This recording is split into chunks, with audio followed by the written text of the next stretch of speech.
Yes, इसका दूसरा रूप भी है, कॉमा, जिसमें किसी भाषा के अपने स्वरूप ग्रहण में समाज के अंतिम छोर पर बैठे व्यक्ति की महत्वपूर्ण भूमिका होती है, कॉमा, क्योंकि थोक में शब्दों का विकास इसी बहुसंख्यक समाज से होता है, कॉमा, लेकिन अंत में सत्तावान वर्ग उस भाषा को अपने संस्कार में ढालता है और इसी भाषा को उस भाषा के मुख्य रूप में मान्यता मिलती है, विराम, अगर हम समाज में नए बदलाव चाहते हैं तो उसकी शुरुआत भाषा से करनी पड़ेगी, विराम, लेकिन यह दुखद है कि हिंदी के दलित और स्त्री विमर्श ने भाषा की इस महत्ता को अभी तक स्वीकार नहीं किया है, कॉमा, जबकि सुजैन रुमाइन का कहना है कि इस पुरुष निर्मित विश्व दृष्टि में महिलाओं को कुटिल और निम्नतर रूप में देखा जाता है, जिसमें भाषा इस पुरुष आधिपत्य को चुनौती देने और बदलने की कुंजी रखती है, विराम, जिस भाषा को प्रभु वर्ग ने वंचित तबकों के शोषण का एक हथियार बना रखा है, कॉमा, उसी भाषा के माध्यम से मुक्ति का मार्ग भी खोजा जा सकता है, बशर्ते दिन प्रतिदिन के व्यवहार को सजग भाषिक अभिव्यक्तियों से सजाया और समाज को समान नज़रिए से देखा जाए, विराम, अगले सप्ताह गणतंत्र दिवस का जश्न मनाया जाएगा उस परेड के साथ जो हर 26 जनवरी को होती आई है पिछले 71 सालों से, विराम, इस बार भी हर साल की तरह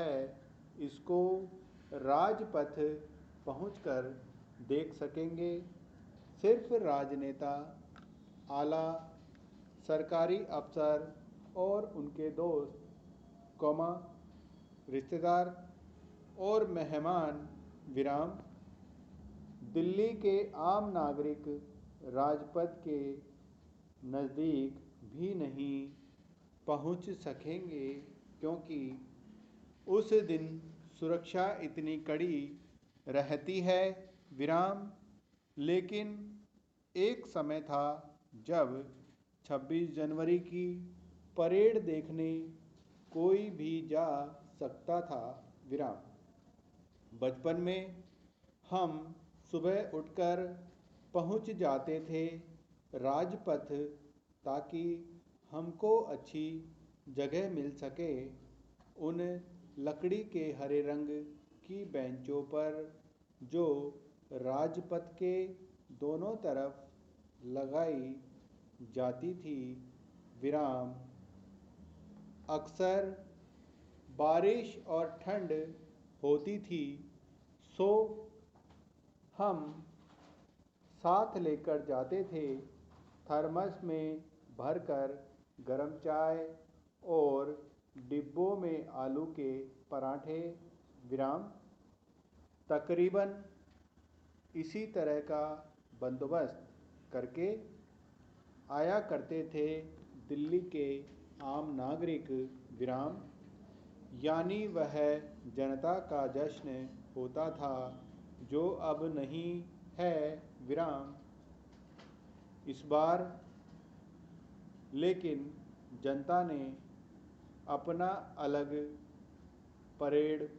करने का फैसला किया है, जिसमें होंगे किसान और उनके परिवार विराम। लोग चल पड़े हैं पंजाब, हरियाणा और उत्तर प्रदेश के गांवों से इस परेड में भाग लेने विराम। हो सकता है कि इस परेड को दिल्ली के अंदर आने से पहले ही रोका जाएगा, सुरक्षा का हवाला देकर। लेकिन जो संदेश किसान देना चाहते हैं, इस परेड द्वारा उस संदेश को प्रधानमंत्री अनसुना न करें तो उनका भला होगा विराम। संदेश किसानों का यही है कि सरकार अपना अहंकार त्याग कर उनकी बात सुनने को तैयार जब तक नहीं होगी, तब तक किसान दिल्ली की सीमाओं पर राजधानी का घेरा डालकर बैठे रहेंगे विराम।